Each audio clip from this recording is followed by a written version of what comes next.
Hello sa ating mga SSS pensioners dyan! It's me, Angel again. Welcome back sa aking YouTube channel. Ang ating video for today ay regarding po ito sa My SSS card ng ating mga SSS pensioners. Meron po ditong dalawang katanungan mula sa ating viewer na pensyonado ni SSS at alam ko pong maraming makaka-relate dito. Kaya sasagutin natin to sa video na to. Ang katanungan mula kay Sir Basilio, sabi niya, pag kumuha ako ng My SSS card, sa RCBC, malilipat ba sa RCBC ang pensyon ko? Kasi sa ngayon, sa Land Bank pumapasok ang pensyon ko. Salamat po. Sabi naman ng isa nating pensioner, good day po ma'am, I'm a retiree pensioner who lost my ID card. Can I apply po for my SSS card sa RCBC? Even though may BDO disbursement account na po ako. For the purpose lang po, not to have an ID. Thank you po. Please kindly response. Actually, nabanggit ko naman na to guys sa mga previous video ko no, regarding sa My SSS card pagdating sa ating mga pensioners. Pero ulitin ko lang po dito, yes po. Sa lahat po dyan ng mga SSS pensioners, kung gusto nyo pong kumuha ng My SSS card, pwede po. Kung gusto nyo na meron din kayo nun, yes, makakakuha po kayo. Pero hindi po ito required ha. Hindi po ito required sa lahat guys. Pag gusto nyo lang kumuha, go. Kuha kayo. Okay? Ang My SS card ay para po ito sa lahat. SSS member or pensioners, pwedeng maka-avail yan. Pero ito pong tatandaan nyo, makinig po ng mabuti sa ating mga SSS pensioners dyan. Di ba meron na po kayong disbursement account ngayon sa SSS na kung saan dyan po pumapasok ang inyong monthly pension, ang inyong 13th month pension, pati na rin ang inyong mga loans. Kapag po meron na kayong My SSS card, ang gagawin po dyan ni SSS, automatic po na ililink ni SSS sa inyong account ang inyong My SSS card as your main disbursement account.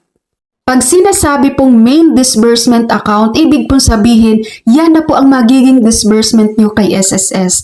Diyan na po papasok ang inyong mga benefits, katulad ng monthly pension, ng 13th month pension, pati na rin ang inyong loans. Ang mangyayari sa inyong old disbursement account kay SSS, nandun pa din yon sa account nyo guys. Pero, ang papasukan ngayon, ang huhulugan ngayon ni SSS ng inyong benefits, ng inyong loans, ay yung My SSS card nyo na po. Malinaw po ha, mga SSS pensioners dyan. So, depende na po sa inyo guys kung kukuha kayo ng My SSS card or hindi.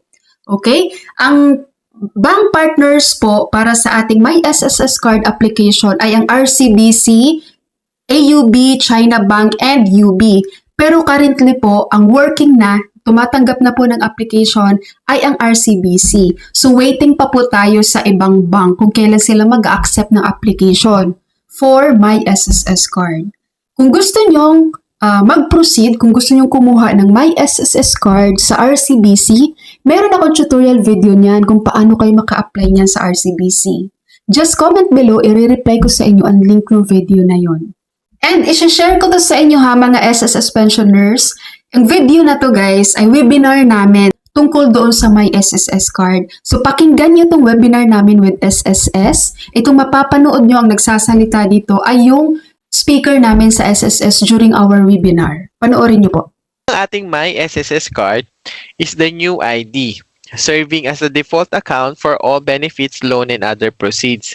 Kung mag-a-apply pa po kayo nitong bago nating SSS ID, My SSS card, ito na po ang magiging disbursement account natin sa ating mga loans at benefit proceeds. Ngayon, kung meron po kayong registered na disbursement account sa DAEM, sa inyong online account, magiging priority na pong gagamitin ay ito pong My SSS card.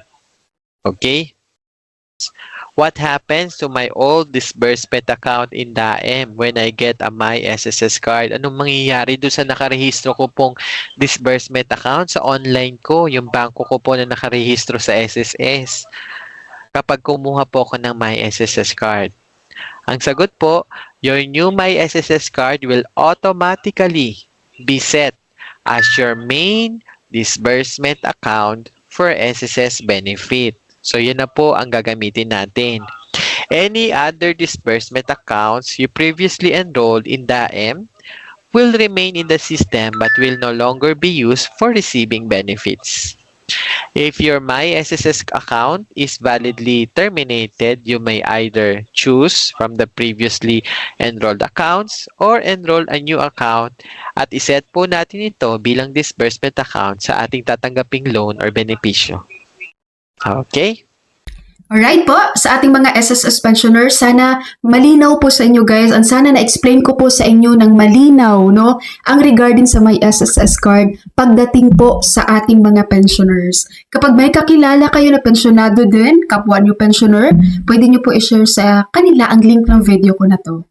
Alright, so that's all for my video for today. Thank you so much for watching everyone. God bless you all.